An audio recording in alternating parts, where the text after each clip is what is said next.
هذا هو ربيع، الشاب ذو 24 عاما، طالب جامعي ورياضي طموح، يهتم كثيرا ببناء جسمه ولياقته، يحب اللقاء بأصدقائه، يحب الهرولة كل صباح، وبطبيعة الحال يحب نفسه. نعم، ربيع شاب مسلم، يصلي والحمد لله، يصلي جميع الصلوات في أوقاتها، يصلي ليحظى بمغفرة الله تعالى ورحمته. ربيع يفعل ذلك لأنه ليس شخصا كاملا.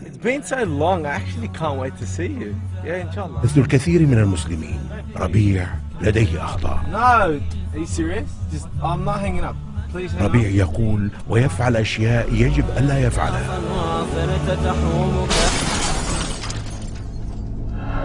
كل نفس ذائقة الموت. سأفتقد ربيع بلا شك.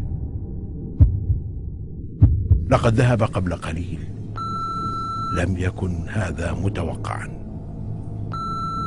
أقصد أن الموت لم يقدم له بمقدمات أو أي شيء من هذا القبيل، لكن أظن أن هذه هي الحياة.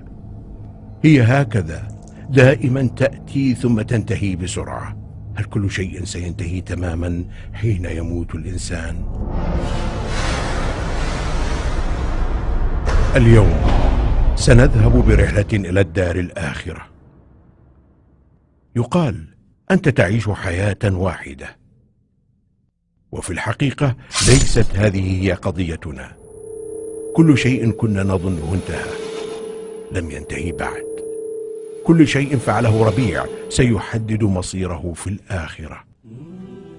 ربيع يعرف ذلك، ولكنه يتمنى أن لو استطاع أن يعود خطوات للوراء.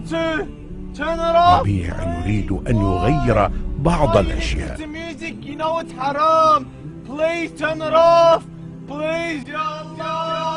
ربيع يريد أن يصلح بعض عاداته السيئة التي سبق أن وقع بها.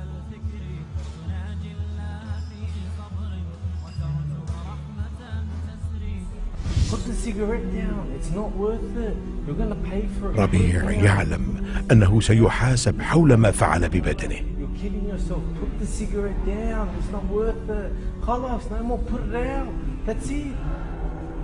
هو أيضا يتمنى أن لو أمضى وقتا أطول في إتقان أعمال